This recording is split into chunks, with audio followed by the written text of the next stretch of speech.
Jeff Siegel, Port Washington resident for just about 30 years.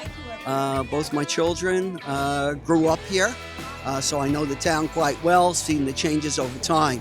I got involved with Community Watch and Port Together when Fernando was grabbed by ICE. We had a major rally on June 21st, and then we started with Monday vigils every single Monday at the train station. This coming Monday will be week 39.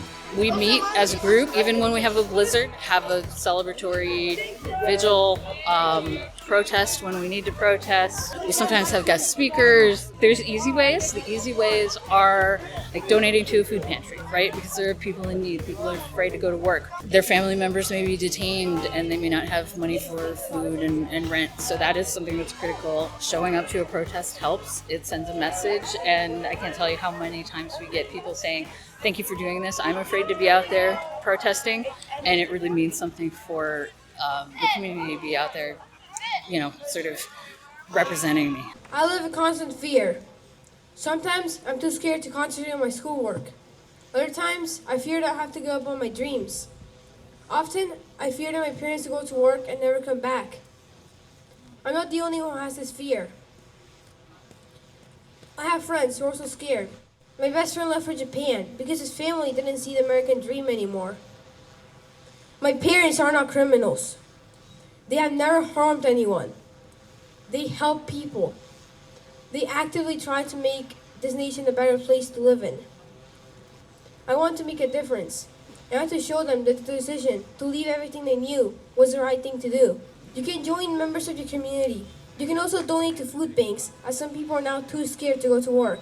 The CEO and the president of the National League of Women Voters wrote this: "From the flagrant disregard for congressional authority and the disregard for governmental checks and balances to defying Supreme Court orders, one thing is abundantly clear," they wrote.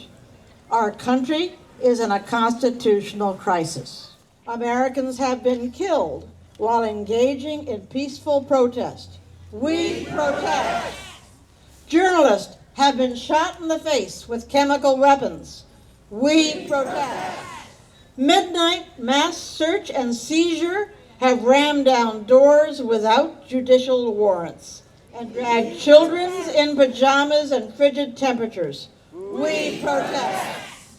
Neighbors have been swept off the street by unidentified masked men, detained without probable cause, refused phone calls and medications, and then flown out of state with federal agents refusing to honor writs of habeas corpus. We protest. My sword and shield down by the riverside, study war no more. I ain't gonna study war no more.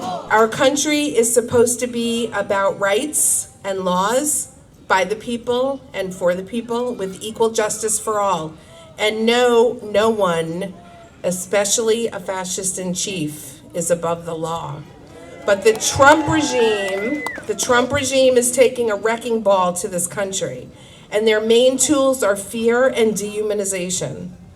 The only way to get an entire country to believe they are under threat is to demonize and dehumanize entire populations to the point where they feel that they are other. And we see how politicians in this country will allow journalists to be targeted and marginalized, how protest has been jeopardized, how they will stand idly by and allow these atrocities. So it is only us, we the people. And it's not only about Trump, it's about state and local. It's about Blakeman or baby Trump, or Trumplings, as somebody said.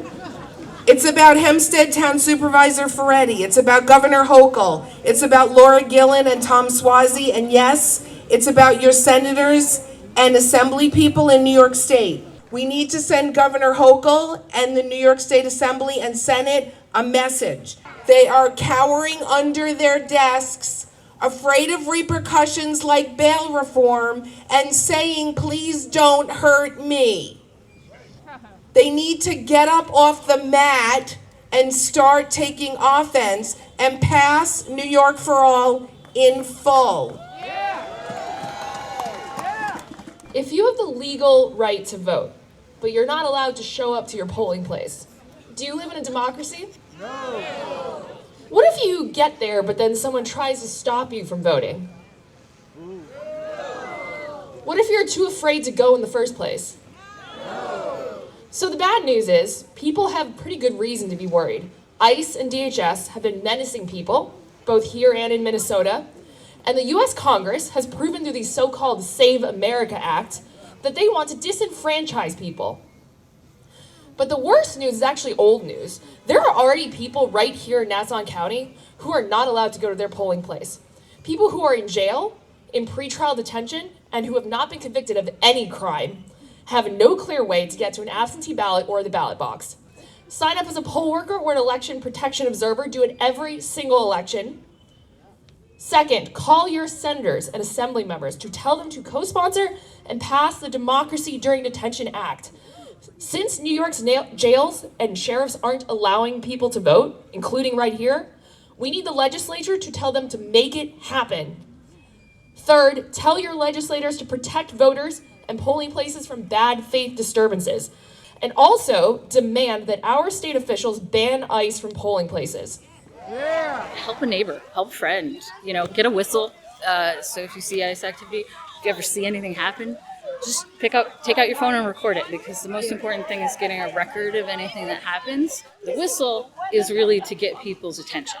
It's a piercing sound that will even go over a crowd. I can get out my phone, I can record it, and maybe help this person, because a lot of times, even their families don't know that they've been taken or detained. So if you can get that information out and identify the person, then there's a chance that maybe you can help get them legal help. Our grassroots group, Port Together, is quietly doing much more that's nearly invisible to the public. Today, as laws are changing daily, ICE is in the airport now, there's a constant stream of urgent need. We provide workshops to help people understand their rights and to help them cope with changing mental health needs. We provide paperwork assistance to prepare for worst case scenarios, for instance, guardianship paperwork, in case a parent is detained and we don't want them lost in the system. We help to fill the local pantries so that when programs like SNAP get cut, there's food available. We accompany people in fear to places like doctor's appointments, the DMV, and regularly scheduled court appearances. Most importantly, we raise money and coordinate with organizations to help with legal fees, court filing fees, and other urgent needs. Let's ask ourselves, how do we help our neighbors? How do we help our community feel safer? The New York Health Act is a groundbreaking bill that would give every New Yorker access to affordable, comprehensive, high-quality health care. Sign the petition, message your state lawmakers, and pass the message along. New York Health Act for a healthcare system that actually serves us. And also, not for nothing, people follow strong leaders, right? People who are taking charge of things. And so that's what we need. That's exactly what we need. You got to take into account the voters that are staying home, and that there's a hidden vote there that you can get if you do the right thing.